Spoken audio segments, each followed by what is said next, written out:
It's an eerie sound. The collective screams of people locked up. It was like a post-apocalyptic scene. Drones fly between high-rises, warning residents to control their desires for freedom. Public officials blast those who venture out. Access to food has been our major concern. And we don't know how long it will last. This is an all-out pursuit to stamp out COVID, and there's a lot riding on it. Xi Jinping feels like the most important thing is to establish political control. So when he says zero COVID, he expects everyone to follow.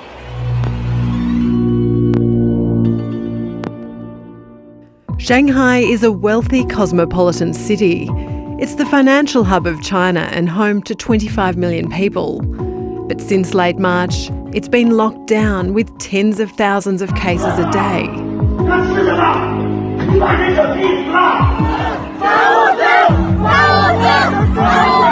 Supermarkets are shut, restaurants closed, and people are getting desperate for food.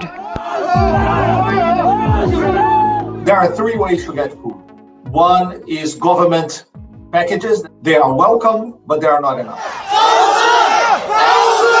Food apps are intermittent at best.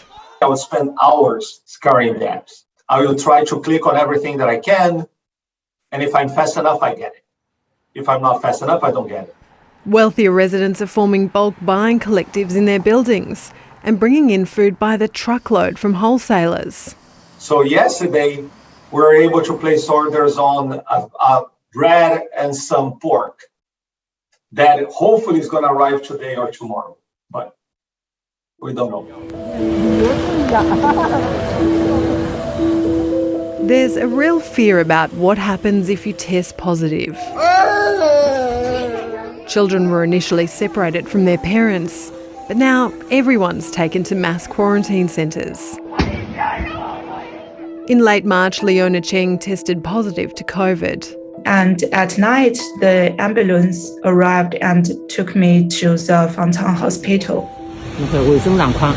It's a big warehouse with bright lights blazing 24 hours a day. Because there are around 5,000 people there, I think it's very difficult for nurses and doctors to manage us. They provide the necessary basic living conditions, like we have enough to eat and we can sleep, we can walk around, we can talk with other people. But I just feel like, first, the hygiene situation is very terrible. We can't take shower there, and the toilet is very, very, very dirty. I even try to not drink water.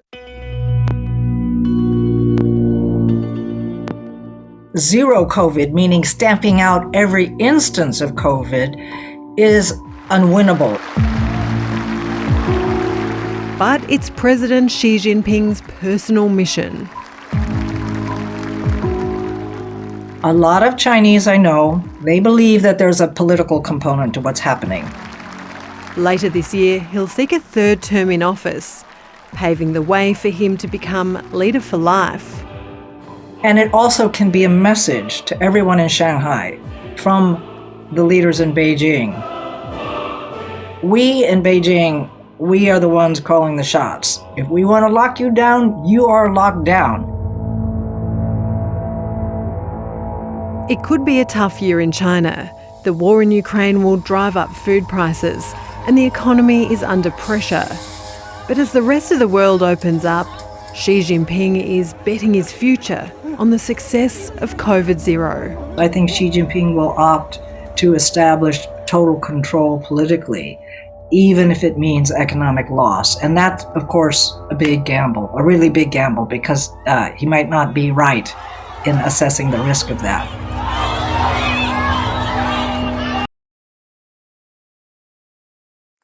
Hi, I'm Lee Sales. Thanks for watching this story. If you'd like to watch more of 730's stories, they are on the left of your screen.